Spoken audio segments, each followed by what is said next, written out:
What is clerking? Clerking can be defined as an assessment of a patient in which a medical history is taken. What are the contents of a medical history? We have the presenting complaint. This is the list of the main symptoms either volunteered by the patient or elicited from them during the consultation. For each of the following complaints, you must gather information about the body location, B, the quality and severity, C, chronology, including when it first began, mode of onset, mode of ending, duration, and frequency. D, must include the setting, that is, under what circumstances does it take place, aggravating and alleviating factors, the overall cause and effect on normal activities, a review of any other systems with regard to body systems under consideration, and any previous history of similar symptoms. The past medical history is also of great significance. For example, the drug history. This info is needed because medications may be the cause of presenting problem, or the patient may be suffering from side effects from this medication. And also, the knowledge of current medication may preclude the use of other medications. We also include family history. Under family history, we must check the causes and age of death of parents if applicable. We must check the details about health of siblings and children if they have any. We must also check the info about heart diseases or diabetics, allergies, and ethnic origin. We'll also look at the personal and social history. This is to discover the person's lifestyle, environment, personal habits, which can put them at risk from illness or have a bearing on established diseases. Information to be gathered here are the general well-being, alcohol, smoking, or recreational drug use, HIV risk factors, housing, family relationship and support, occupation, social or financial problems. Whatever response you get, always maintain an open and a non-judgmental attitude. We'll go to systems review. Running through the entire system in the body for any given patient might exhaust you, so be selective. Focus on the system relating to the patient's problem and include others only if clearly related to the differential diagnosis.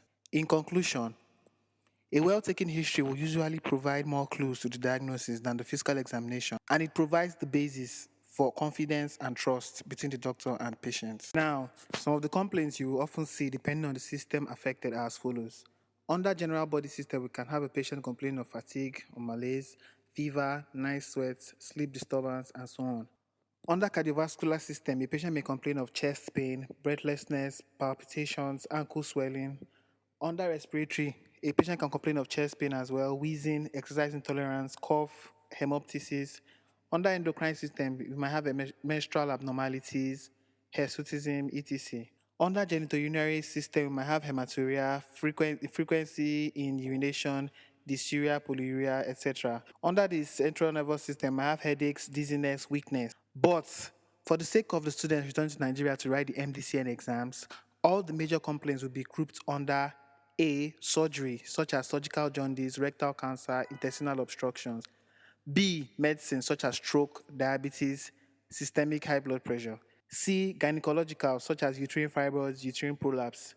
D, obstetrics, such as premature rupture of membranes, placenta previa, etc. And E, pediatrics, where we have malaria, diarrhea, kwashiorkor, and other related phenomena. When you are giving a patient, the first thing to do is establish rapport by introducing yourself, as shown below. Good day, sir. My name is Achike Mbadinuju. I am a foreign trained doctor and I've been asked to take your history. May I proceed? Note, the shorter your introduction, the better, because you're only given 3 minutes to obtain all the information before the bell goes off and you move to another station. Next, you collect biodata from the patient. What's your name, sir? How old are you? Except the patient looks confused, there is no need to ask his sex because you can see he's male or female. What's your address, sir? What's your occupation? What's your religion? Are you married? After you've gotten sufficient biodata, proceed to the next step.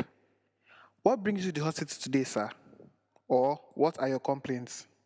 If the patient says he is having pain, analyze the pain using Socrates. S for sight, O for onset, C for character, is it dull, sharp, throbbing, or stabbing pain? R for radiation, whether the pain radiates to the back, arm, teeth, whatever. A for alleviating factors. T for timing, when does it occur? Duration. E for exacerbating factors, such as does the pain occur when you eat? What kind of food do you eat when it occurs? So does it occur when you stand or when you move? S for severity, how severe from number 1 to 10? Does it limit your day-to-day activities?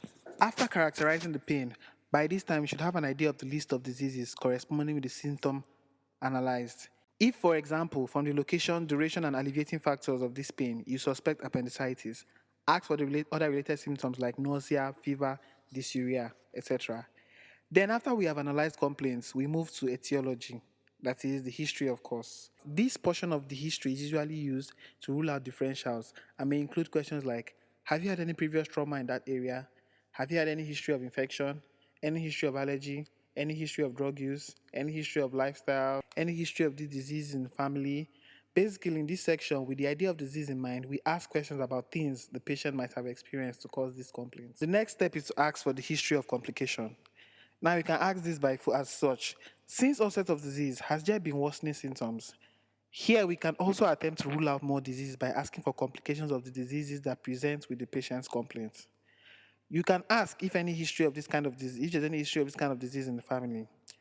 Then the next stage we go for is history of investigation. You can ask this by saying, prior to coming here, any home remedies you have taken? Have you been on any drugs? Have you been on any investigations? Or have you been on any concussion? After all this, depending on the type of case, you may be required to do a physical examination on this patient.